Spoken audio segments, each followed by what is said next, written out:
Assalamualaikum warahmatullahi wabarakatuh.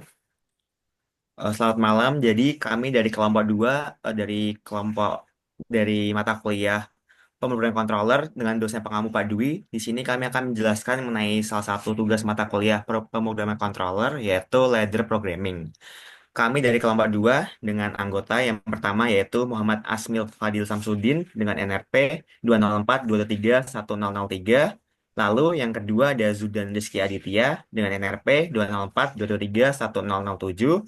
Lalu yang ketiga yaitu ada Yudhistira Ananda Kuswantoro dengan NRP 204-223-1015. Lalu yang keempat ada Galuh Pandu Satrio dengan NRP 204-223-1019. Lalu yang terakhir ada saya sendiri yaitu Yusuf Aldi Prasetyo dengan NRP 204-223-1027. Oke, untuk yang pertama yaitu pengertian dari general dulu mengenai ladder programming. Ladder Pemrograman ladder atau ladder logic adalah salah satu metode pemrograman yang umum digunakan dalam pemrograman logic control atau PLC. Kegunaannya yaitu untuk mengontrol mesin atau proses secara otomatis. Pemrograman ini dinamakan ladder karena tampak seperti tangga dengan rangkaian ruang atau baris yang menunjukkan urutan logika. Ladder logic sangat populer di industri otomasi karena sifatnya yang mudah dipahami dan mirip dengan diagram skematik elektrik. Lalu ada basic ladder yaitu mengenai kontak language yang digunakan dalam basic ladder programming. Di sini, di sini kami akan menjelaskan ada 4 basic ladder yaitu ada kontak yang terdiri dari normally open dan normally close, lalu ada standard coil, lalu ada latch coil atau set, lalu yang terakhir ada unlatch coil atau reset. Kita breakdown satu-satu. Yang pertama dari kontak. Kontak dalam ladder diagram digunakan untuk mewakili input dari sistem, seperti tombol, sensor, atau kondisi logis lainnya. Kontak ini menentukan apakah arus dapat mengalir ke output atau coil atau tidak. Lalu di kontak ini dibagi menjadi dua lagi, yaitu NO atau normally open dan NC atau normally close. Yang pertama yaitu normally open. Normally open digunakan untuk menyatakan kondisi aktif dari input dengan gambar logiknya itu seperti di bawah ini. Lalu yang kedua yaitu ada normally close.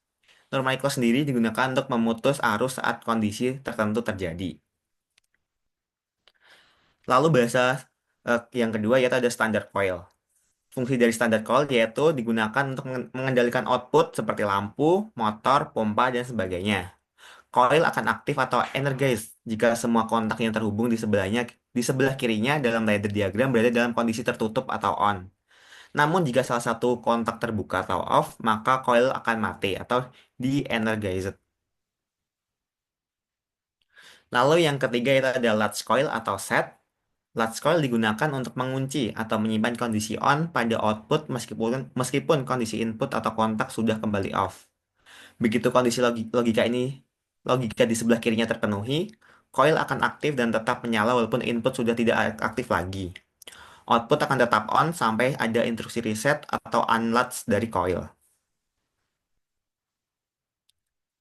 Lalu yang terakhir yaitu ada unlatch coil atau reset. Fungsi dari unlatch coil yaitu digunakan untuk mematikan atau menghapus status on dari output yang telah diaktifkan oleh latch coil atau set. Lalu ketika kondisi logika di sebelah kirinya terpenuhi, output akan off atau mati meskipun sebelumnya sudah aktif melalui latch coil. Selanjutnya akan dijelaskan oleh teman saya. Baik, selanjutnya ini mengenai wiring rangkaian utama dari PLC sendiri. Nah, dari gambar di samping merupakan wiring sederhana untuk menjalankan motor satu pas. Rangkaian tersebut digunakan untuk kontrol motor listrik dengan menggunakan beberapa komponen. Fungsinya berikut penjelasannya. Nah, ada beberapa komponen yang digunakan dalam wiring tersebut. Satu ada bus bottom stop, ada bus bottom start, sama ada kontaktor. Oke, next. Nah, dari ketiga komponen tersebut memiliki fungsi tersendiri. Nah, berikut merupakan fungsi komponennya. Satu, fungsi push bottom stop berfungsi sebagai pemutus arus pada saat rangkaian tersebut sedang on. Push bottom start digunakan untuk menjalankan rangkaian untuk on.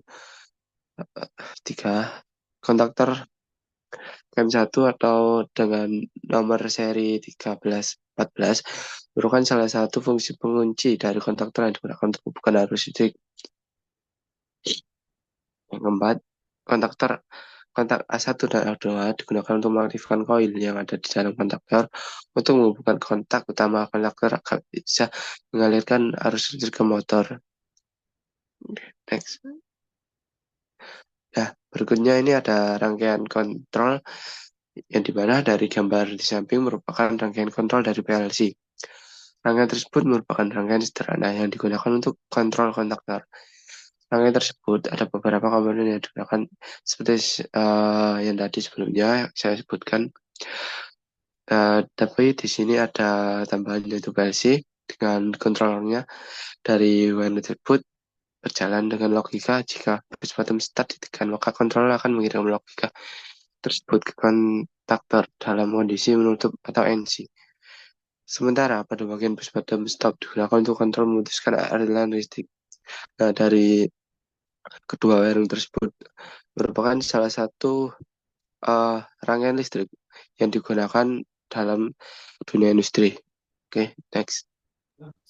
Nah, lanjut di bagian strategi pemrograman.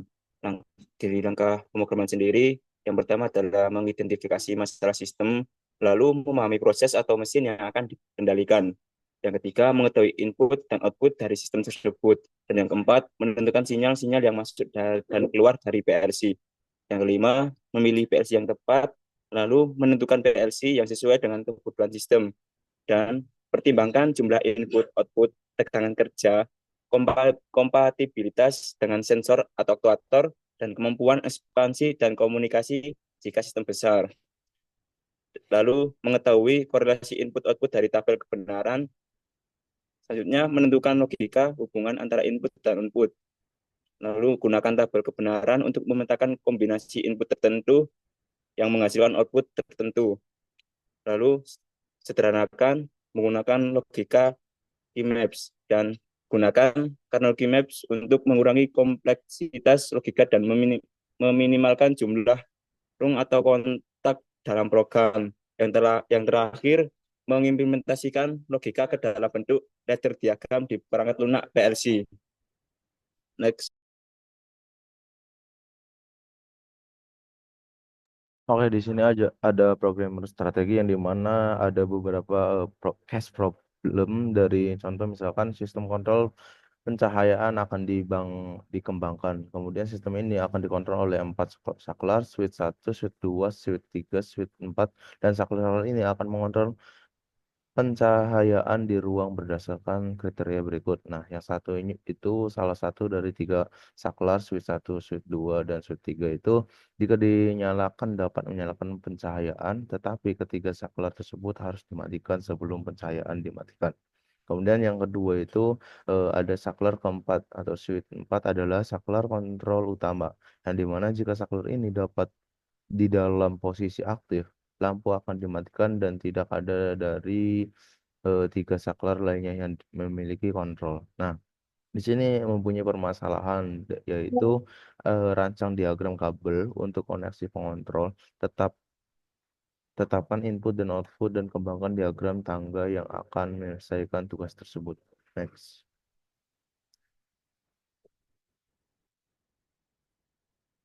Oke, di sini ada gambarnya switch 1 dimulai dari 0 ya. 0, 1, 2, dan 3. Nah, di sini ada leak juga atau output. Nah, kontak atau X3 itu normally close yang dimana dari switch 4 jika on memutuskan aliran ke lampu. Kemudian yang 3 kontak dari X0, X1, X2 atau switch 1, switch 2, dan switch 3 itu disusun paralel. Artinya jika salah satu on, maka outputan atau leak Y0 lampu akan on. Kemudian karena X3 adalah master off. Ketika dia aktif, lampu akan off tanpa memperhatikan X0 sama X2. Next. Nah, di sini penjelasan logika yang dibutuhkan juga. Jika salah satu dari X0, X1, atau X2 aktif, maka leak Y0 aktif, lampu menyala. Kemudian ketiga harus off agar lampu mati. Nah, jika X3 aktif, lampu akan off tidak peduli kondisi input lain. Next.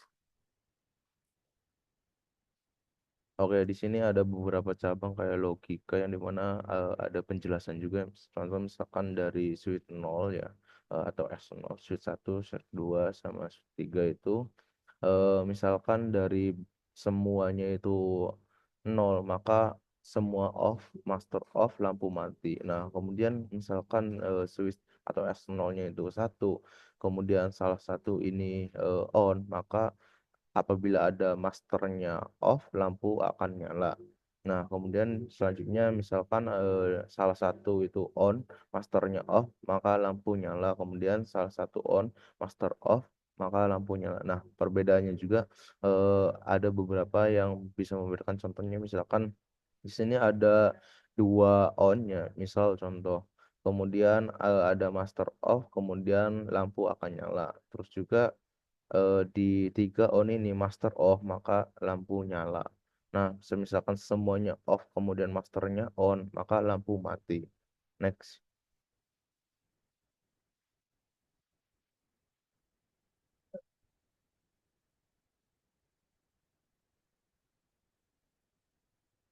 Nah, di sini juga aslinya misalkan ya semuanya itu kan nol semua, berarti apabila emang dari masternya itu 1, maka ya akan menyala. Nah, semisalkan di sini 1 semua, kemudian di Y0-nya itu 0, semua on, tapi master on-nya akan lampu tetap mati. Nah, itu perbedaan untuk program strategi. Next. Oke, selanjutnya adalah tentang programming ladder dari traffic light yang dimana dalam traffic light ini memiliki 3 cabang dan dengan waktu delay 15 detik setiap sesinya. Oke, next akan saya share screen kan.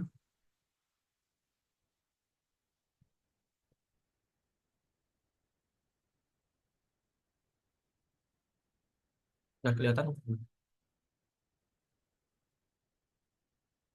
Jadi di sini saya menggunakan komponen atau coil output yaitu lampu merah pada cabang 1 yaitu ada lampu merah, kemudian lampu hijau dan kemudian lampu kuning. Dan juga begitu untuk cabang 2 dan cabang ketiga. Nah, di sini jadi cara kerjanya adalah ketika nyala adalah merah selama 15 detik, kemudian akan berganti ke hijau sama 13 detik, lalu berganti ke kuning selama 2 detik. Kemudian akan berlanjut ke cabang berikutnya. Dengan delay antara kerja dari cabang 1 hingga selesai, kemudian ke cabang 2 menyalakan lampu hijau atau ke cabang 3 menyalakan lampu hijau adalah 15 detik. Di sini saya menggunakan function yaitu timer sebagai delay nyala dan delay matinya. Dan saya akan simulasikan bendera berikut. Di sini ada 2 input yaitu push button 1 sebagai start dan push button 2 sebagai stop. Nah, ketika push button 1 ditekan, maka akan langsung menyalakan lampu hijau dan untuk cabang kedua dan cabang ketiga maka lampu merah akan nyala. Setelah itu akan dihitung selama 15 detik. Kemudian setelah timer dari ini menyala, maka akan menyalakan timer dari cabang kedua yang akan berlanjut ke lampu hijau, kemudian lampu kuning, dan kemudian ke lampu merah. Nah, kemudian setelah lampu kuning selesai, maka akan menyalakan lampu hijau di cabang ketiga. Kemudian hal tersebut akan di looping sampai dengan ke kembali ke cabang 1 dan berlanjut lagi hingga ke cabang 3, kemudian di looping lagi untuk kembali ke cabang 1.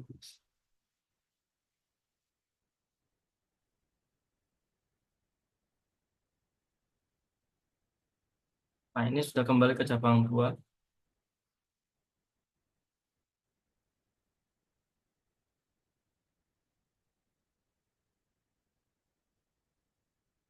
Begitu seterusnya hingga push button 2 ditekan.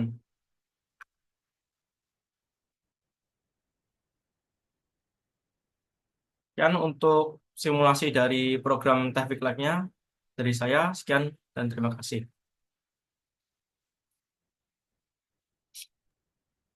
Ya, jadi tadi adalah merupakan pemaparan dari ladder programming dari kelompok 2, kelompok kami, dan dari hasil simulasi dari assessment atau tugas yang ada di PowerPoint dari petugasan ladder programming.